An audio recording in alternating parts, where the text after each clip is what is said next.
사이다 무비튼. 내 이름은 가정이. 35살의 전업주부이다. 취미를 살려서 집에서 일하면서 수입도 얻고 있다. 남편 왕재수도 동갑인 35살 회사원이다. 집안일은 내가 전담하고 있는데 남편 못지않게 바쁘게 시간을 쪼개 쓰고 있다. 수입도 남편하고 비슷하지만 어쩔 수 없다고 생각하고 있다. 대신 출퇴근하는 시간이 없다는 장점이 있었고 그 시간을 유용하게 청소며 빨래하는 데 쓰고 있다. 남편과는 3년 전에 결혼했는데 아이는 아직 없었다. 결혼 전까지 남편은 세상 자상한 남자였다. 내가 요리를 하면 설거지는 자진해서 했고 내가 하는 말을 늘 진지하게 들어줬다. 하지만 결혼하고 시간이 지나면 지날수록 남편은 폭력적으로 변했다. 한번 기분이 상하면 감당하기 힘들 정도로 거칠게 행동했고 언어적 폭력도 심각했다. 특히 최근에는 회사에서 일이 잘 안 풀리는지 나한테 화풀이하는 일이 늘어났다. 그럼에도 불구하고 아직 부부관계를 유지하고 있는 건 불같이 화를 낸 후에 남편이 항상 사과했기 때문이었다. 이 시기만 넘기면 남편도 다시 자상한 사람으로 돌아올 거야. 그렇게 믿고 있었다. 그런데 최근 1년 동안은 한바탕 난리를 치고도 사과조차 하지 않았다. 사과는커녕 나에 대한 폭력이 더욱 심해졌다. 남편이 회사에서 기분이 상하는 일이 생길 때마다 나를 화풀이 대상으로 삼는 경향이 점점 더 심해졌다. 저녁 때 집에 들어온 남편은 평소보다 한층 더 기분이 안 좋아 보였다. 에이씨, 감히 내 여름 상여금을 깎아? 꼭 사고 싶은 게 있었는데 계획이 다 틀어졌잖아. 이게 다 너 때문이야. 하는 일마다 꼬여. 그게 왜 내 책임이야? 노트북을 두드리고 있던 나는 일손을 멈추고 남편한테 따졌다. 네가 집에서 뒹굴거리고 있는 거 보면 속이 터져서 스트레스를 바로 받는다고. 그래서 내가 오늘 회사에서 안 해도 되는 실수까지 저질렀잖아. 그게 대체 나랑 무슨 상관이 있어? 그리고 나 집에서 뒹굴거리는 사람 아니야. 나 지금 일하던 중이야. 그리고 집안일도 내가 혼자서 전부 다 하는 거 몰라서 그래? 재택근무 조그만한 거 갖고 생색내지 마. 그리고 집안일은 원래 여자 일이야. 당연히 해야지. 맨날 그 소리면 나중에 해. 납기 오늘까지야. 납기 같은 소리 하고 있네. 컴퓨터 갖고 깨작거리는 것도 일이라고? 일이라는 건 나처럼 양복 입고 회사에 출근해서 일하는 사람한테나 쓰는 말이야. 파자마 차림에 컴퓨터나 두드리고 있는 게 노는 거지. 넌 그 정도 구분도 못하냐? 참다 못한 나는 노트북을 들고 의자에서 일어났다. 내가 차라리 주방에 가서 일하고 만다. 주방에서 왜 그걸 해? 정신사납게. 그럼 나더러 어쩌라는 건데. 그럼 화장실에서 해. 너한테는 변소가 딱이다. 아예 거기서 먹고 자고 다 해. 지저분한 꼬락선이 내 눈에 안 띄게. 그래, 좋아. 화장실로 가라면 못 갈까봐? 비웃으려고 던진 말이었는데 내가 순순히 그러겠다고 하자 남편은 김이 빠진 것 같았다. 나는 아예 화장실에서 진을 치기로 작정했다. 시키는 대로 내가 화장실에 틀어박혀 있자 후회하게 된 사람은 남편이었다. 나중에 친구들한테 말했더니 똥줄 꽤나 탔겠다면서 명당에 꽂아줬다고 배꼽을 잡고 웃었다.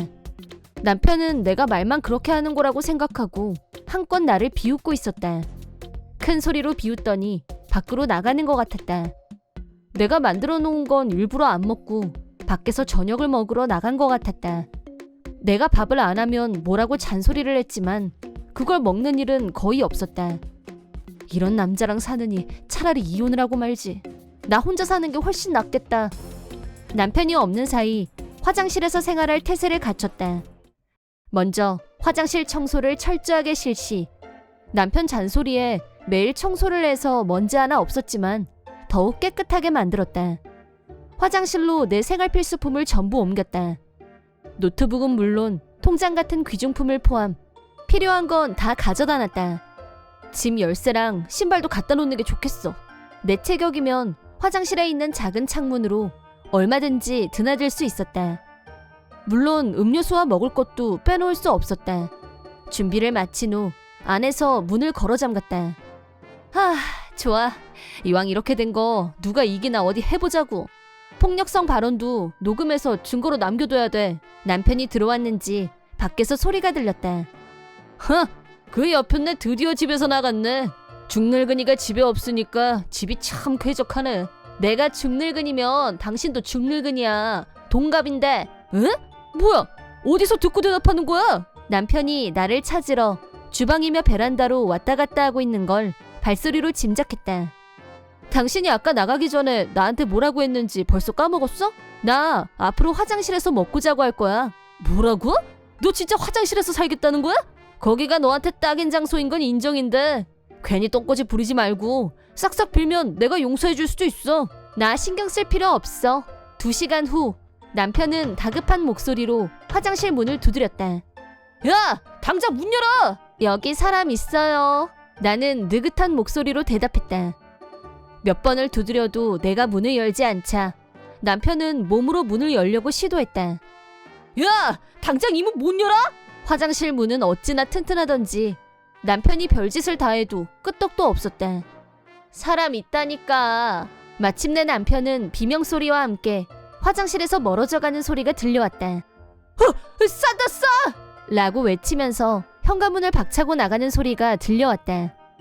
아마도 근처 공원 화장실로 뛰어간 게 아닐까 싶다. 화장실은 의외로 쾌적하고 있을만했다. 기분 나쁜 소리를 해대는 남편도 없고 내 일에 방해도 안 받고 화장실이 편한 게 아니라 지금까지 내가 극한 생활을 했던 건지도 모르겠다. 컴퓨터 작업은 예상보다 빨리 끝났다. 배가 고프네. 저녁은 뭘 먹을까? 화장실 문을 열려고 했지만 꿈쩍도 하지 않았다. 아무래도 남편이 화장실 문을 뭘로 막은 것 같았다. 내가 문을 못 열게 무거운 걸로 입구를 막아놓은 게 분명했다. 화장실에서 못 나오게 해놓고 나한테 항복을 받아낼 작전이다 이거지? 하지만 나는 그 정도 수는 이미 읽고 있었다. 남편 체격으로는 불가능하겠지만 나라면 화장실 작은 창문으로 얼마든지 출입이 가능했다. 신발을 챙기고 있는데 남편 목소리가 들려왔다. 어때? 너도 당해보니까 알겠냐? 아마도 내가 손잡이를 돌리는 소리를 듣고 밖으로 나오려고 한 걸 알고 있는 것 같았다.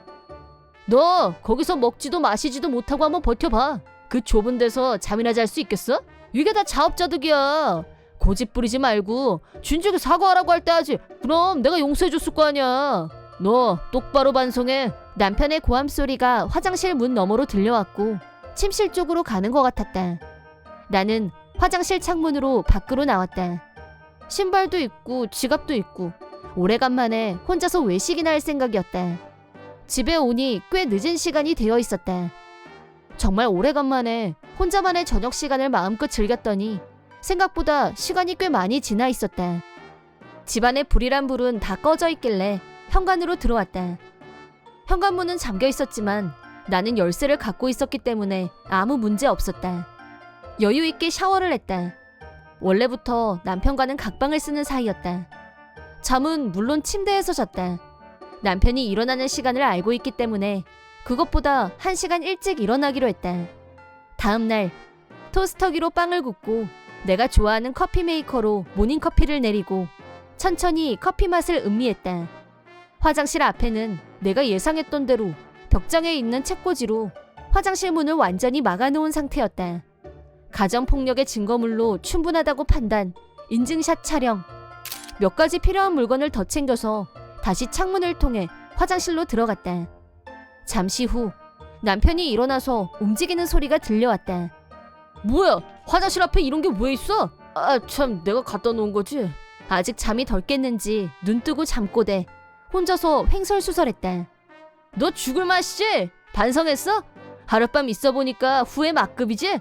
천만에. 당신 얼굴 보는 것보다 난 여기가 훨씬 좋은데? 뭐가 어째? 남편은 혼자서 한참 소리소리 지르더니 출근을 했다. 나는 다시 창문으로 나와서 현관문을 열고 집 안으로 들어왔다. 남편이 없는 사이 나 하고 싶은 대로 다 했다. 이런 생활을 한 일주일쯤 했더니 가정폭력 증거가 만족할 만큼 모아졌다. 변호사도 만났고 친정과 시댁에 이혼하겠다는 말씀도 드렸다. 화장실에 갇히다니 너무 끔찍하다라며 모두들 나를 동정했다. 사실 나는 이 상황을 충분히 즐겼지만 말이다. 변호사 앞에서 이혼 서류에 사인을 하면서 남편은 볼상사납게 성질해버렸다. 그런 건 그냥 부부싸움이지 무슨. 들어가란다고 진짜 들어가는 사람이 어딨냐? 개그를 다큐로 봤냐고. 이제 와서 장난이었단 식으로 말해봐야 소용없어. 난 증거 다 있어. 녹음 파일을 재생하자 남편 어깨에서 힘이 빠졌다. 이혼이 성립됐다. 전 남편 왕재수에게 가정폭력으로 위자료 1,000만 원을 청구했다. 아내를 화장실에 가뒀다는 게 이슈가 됐는지 사람들의 주목을 받았고 전 남편 회사에도 소문이 쫙 퍼졌다. 결국 회사 다니기가 불편했는지 퇴사했다고 한다.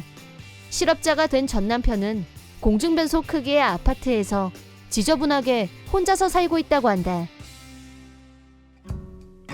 이번 영상은 어떠셨나요? 재밌게 보셨다면 구독, 좋아요에 댓글까지 달아주시면 감사하겠습니다. 그럼 다음 영상에서 만나요.